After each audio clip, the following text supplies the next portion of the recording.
Okay, so in the continuation with the previous class, let me start with again the composite bars. Okay, so I'll take the same example that we have discussed yesterday. Okay, so here the composite bar is made up of two different materials having same length. As I mentioned already, if you have a bar of same length means strain will be same because delta L, the elongation will be same. Since length is also same, delta L by L is a strain, so strain would be same. Okay, so the load P, total load will be carried or shared by the individual members 1 and 2, and this is the load expression in terms of stress induced in material 1 and 2. So if the length is same means strain will be same. This concept we have to keep in mind.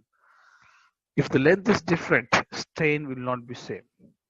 Okay, strain will not be same. So when you look into this, you can see here three bars of different length, different materials. It is subjected to a compressive load P. Okay, so delta L1 will be equal to delta L2 will be equal to delta L3. Okay, so delta L1 is equal to delta L2 is equal to delta L3 is equal to delta L, whereas the individual member length or individual bar lengths are different. So delta L by L1 and delta L by L2, delta L by L3 are different. Hence the strain will not be same. Okay, so here also the same way, the total load is carried by the bar 1, bar 2, bar 3. Okay. So delta L1 is equal to delta L2 is equal to delta L3. So delta L is nothing but PL by AE. Similarly, P1 L1 by A1 E1 is equal to P2 L2 by A2 E2 is equal to P3 L3 by A3 E3. So like this only we have to calculate the individual loads carried by the individual bars or members, or we can calculate the stresses induced in the individual bars. Okay, so while solving problems you'll be understanding in more detail. Now let us go to the thermal stresses. Okay, thermal stresses are the stresses induced in a body due to change in temperature. Thermal stresses are set up in a body when the temperature of the body is raised or lowered and the body is not allowed to expand or contract freely. That means we are going to apply an external force to a bar which is at some temperature. Then only stresses will be induced.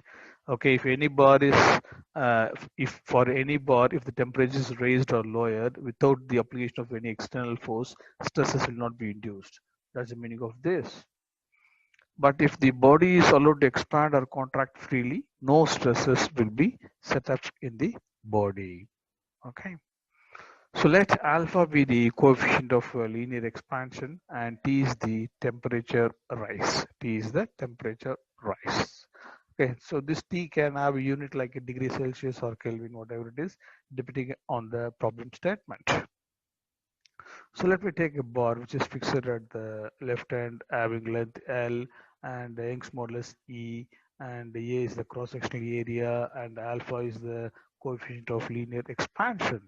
Now when the temperature is raised for this given material of the bar, let us assume that it is getting expanded along the length of the bar. Let us say expansion is dl. Okay, so now I want to bring back to this original length. What I have to do, I have to apply a compressive force on the right hand side so that I can maintain the length. So like this, if I apply a compressive force P on the right hand, now only thermal stresses will be set up. Okay, now only thermal stresses will be set up so that I can bring back to this in a original length. Yeah, now you can see. So extension of the rod or elongation of the rod due to free expansion dl or change in length, whatever it is given by alpha t into L. Alpha t into L. Okay. So compressive strain is nothing but there is a decrease in length by original length. Alpha TL by original length would be, now this is my original length. Okay, before applying the load, you have to consider only this as my original length, L plus DL as my original length, that is L plus alpha TL.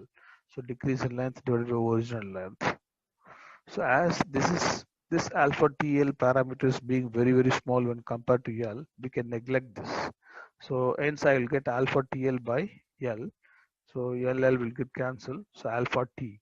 So compressive strain or thermal strain is given by the formula alpha T. Okay. So we know that stress is given by strain into Young's modulus. So strain is alpha T. So alpha T into E is nothing but stress or thermal stress. We call it as a thermal stress. So alpha T is thermal strain. Alpha TE is the thermal stress. Now, for example, if the supports gets yielded by an amount, or if a support undergoes a thermal change or change in displacement, let that yield be or represented by an amount delta. Then how to find the elongation, strain and stress? So actual expansion will be alpha TL minus delta, and strain will be delta L by L. So alpha TL minus delta divided by L will be the actual strain. So stress is nothing but strain into Young's modulus. So now thermal stresses in composite bars. Okay, so let us take a figure like this. We have a brass and a steel having same length, composite bar. So both the bars are attached to them firmly. So now we are going to give a temperature rise to these two different materials. Okay, so two different materials means it is having its own thermal properties or the physical properties, let us say. Composite bar heated through some temperature, so members are free to expand and no stresses will be induced in the members. Okay, now the alpha coefficient of linear expansion for brass is more than the steel. Hence, this brass will expand more than that of the steel. Okay, it will expand more than that of the steel. Now I want to maintain a certain length or the height for these two members. What I have to do, I'll be going for applying the external forces. Now I want to maintain this much length. So what I have to do for this, I have to apply a compressive force for this since it is expanding more compared to the steel. For this expansion is less when compared to brass, I'm applying a tension force. So it is understand that whenever you go for solving problems in composite bar, thermal stresses in composite bar, we must assume that material which is having more value of, that is linear expansion, coefficient of linear expansion, will be subjected to compression, and the other member or the material which is having less value when compared to the other one, that is subjected to tension. That means the force here must be taken as a compression and their force must be taken as a tension. That is here minus sign, here plus sign. So for equilibrium, so load on brass must be equal to the load on steel. So load is nothing but stress into area. So stress in brass, stress induced in brass into its cross-sectional area is equal to stress induced in steel into the steel cross-sectional area. So actual expansion of the steel is equal to free expansion of steel plus expansion of steel due to tensile stress. So we must understand when the temperature is supplied, the free expansion occurs, and once when the load is also applied, still more free expansion also takes place. Okay, so for equilibrium, actual expansion of steel must be equal to free expansion of steel plus expansion of steel due to tensile stress. So this is alpha S T into L. That is nothing but the free expansion of the steel. That is delta L or DL is equal to alpha TL. Okay, T is temperature common for both the materials. Okay, having same length L. Alpha S is the coefficient of linear expansion, plus is for tensile, plus Stress by Young's modulus is nothing but the strain. Strain into length is nothing but delta L. So this elongation or expansion is due to the force. Okay, sigma S is nothing but the stress induced in the steel divided by Young's modulus of steel into length. Similarly, actual expansion of brass is equal to free expansion of brass. Here it is subject to compression, so minus. So contraction of brass due to compression stress induced in brass. So you can see here alpha B T L is nothing but the free expansion of brass minus because it is subjected to compressive force. Here this is nothing but strain into length, that is sigma B is the stress induced in brass divided by Young's modulus of brass multiplied by length. So this is due to the external loading, this is due to the temperature expansion. And these two must be equal for equilibrium. So alpha STL plus sigma S by ES into L is equal to alpha BTL minus sigma B by L. So L is same in all the cases, we can just cancel it. So alpha S T plus sigma S by S is equal to alpha BT minus sigma B by E. BB is the expression to calculate the stress induced in steel and brass for a problem if it is given related to thermal stresses in composite bars. Now volumetric strain. So we see that whenever external force is applied on a body, change in dimension takes place. That is a deformation occurs. So once when the external force is removed, the body regains its original shape or size. We call it as elasticity. Okay. So now once the change in length, the change in breadth or change in thickness or the change in diameter takes place, which means that the change in volume will also take place. So volumetric strain, the ratio of change in volume to the original volume is called as volumetric strain. So it's represented by small letter suffix b is equal to delta v by v. That is a change in volume by original volume.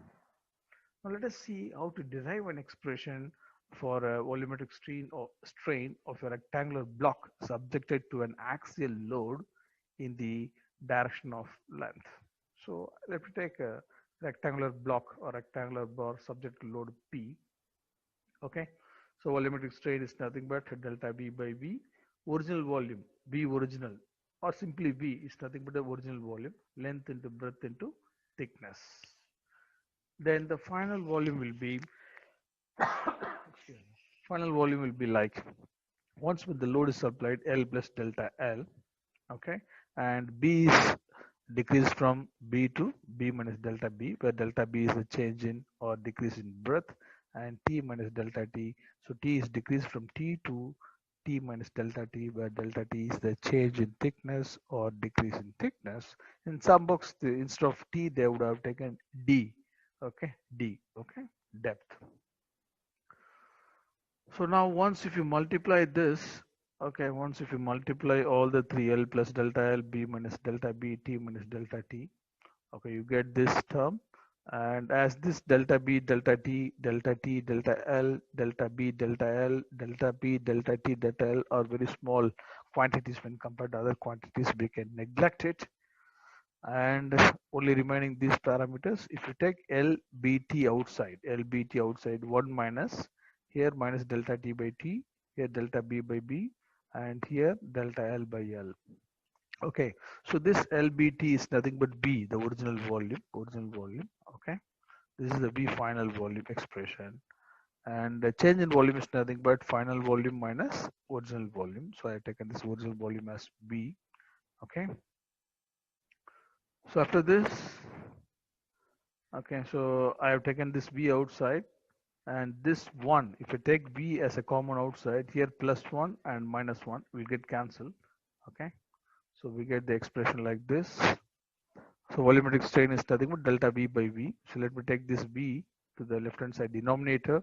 So delta L by L minus delta T by T minus delta B by B we are getting here. So if you take delta L by L outside, so 1 minus delta T by T divided by delta L by L and delta B by B divided by delta L by L. So lateral strain divided by longitudinal strain, lateral strain divided by longitudinal strain, which is nothing but the 1 by m, the Poisson's ratio. So delta B by V is equal to delta L by L into 1 minus 2 by m. Okay, which is nothing but 2 into 1 by m. So where 1 by m is the Poisson's ratio. So delta L by L is nothing but the strain, E. Okay, small letter E, strain. So strain can be represented in terms of stress also. That is, strain is nothing but stress by Young's modulus. So this is the formula to find the volumetric strain for a rectangular block subjected to an axial load in such a way that the load is acting in the direction of its length. That's very, very important. Now, when you come to this volumetric strain of a cylindrical rod, let us take a cylindrical rod of length L and diameter D subjected to an axial tensile load P. Okay, so volumetric strain is given by delta V by V, change in volume by original volume. So the original volume is given by the area into length pi by 4 d square into L, and the final volume is pi by 4. Since the load is applied in the direction of the length L, that is the axial tensile load pulling force, d will decrease whereas L will increase. So pi by 4 d minus delta d the whole square into L plus delta L. If you just multiply d minus delta d the whole square is nothing but d square plus delta d square minus 2d delta d. If you just multiply it and simplify it, and as these terms delta d square and delta d square into delta L and delta d delta L being very small quantity, we can neglect it, and the remaining term you get here pi by 4 into LD square minus 2LD delta D plus D square delta L. So we can take pi by 4, LD square outside from this. So if you take LD square outside, so 1 minus 2 delta D by D plus delta L by L. So pi by 4 D square L is nothing but the original volume. So 1 minus delta D by D plus delta L by L. So change in volume is nothing but final volume minus original volume. So original volume is represented by capital letter V. So take this V outside, you will get plus 1 minus 1 outside, which will get cancelled each other. So you will have delta L by L minus 2 into delta D by D. Okay, so the volumetric strain is equal to delta V by V is equal to, I have taken this V to the left hand side denominator, delta L by L minus 2 into delta D by D.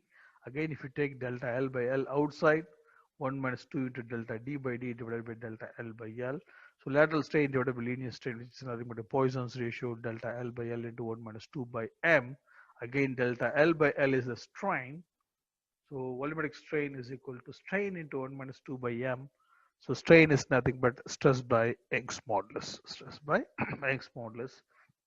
So which gives the same formula as we obtained for a volumetric strain for a rectangular block which is subjected to a single force as axial load in the direction of its length. Now if you go to the next one, the volumetric strain of a rectangular block subjected to three forces which are acting mutually perpendicular to one another, sigma x, sigma y, sigma z. How will you find the volumetric strain? So here volumetric strain is given by the sum of the strains acting in the respective directions, Ex plus Ey plus Ez. So we know the formula for Ex, Ey, Ez, which we have seen in the previous class. So this is Ex, Ey, Ez. Just sum up everything. That becomes the volumetric strain for a rectangular block subjected to three forces that are acting mutually perpendicular to one another. So you can see here. So after adding it, so sigma x plus sigma y plus sigma z minus 2 by m into sigma x plus sigma y plus sigma z. As sigma x plus sigma y plus sigma z is common, I have taken outside here 1 minus 2 by m. Okay, so even this expression, for example, if only one force is acting in y and z direction 0 means you can get sigma x by e into 1 minus 2 by m. A similar kind of expression for a volumetric strain. And bulk modulus, which is represented by the letter English alphabet K, capital letter K. So let us take a cube, okay, which is subjected to force or the stress, direct stress in all the three directions, that is X, Y, and Z directions, okay. which are tensile of tensile force. Let this sigma be the direct stress, and this is a cube having length L. Okay, so when a body is subjected to the mutually perpendicular like and equal direct stresses, like means all the three stresses are acting in same directions. Okay, so unlike means one will be tension, one will be compression. Okay, so like and equal direct stresses, the ratio of direct stress to the corresponding volumetric strain is found to be constant for a given material when the deformation is within the elastic limit. This ratio is known as bulk modulus. So mathematically we can write bulk modulus is equal to direct stress divided by volumetric strain. That is sigma divided by dV by V. So I'll try to derive the relationship between the Young's modulus and the bulk modulus.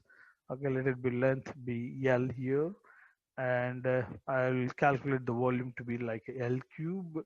So if I differentiate this, dV is equal to 3L square into dL, and dV is equal to 3L square dL. Let me multiply and divide by L and L. So I'll get 3L cube into dL by L. So dV, L cube is nothing but volume V. So dV by V is equal to 3 into dL by L.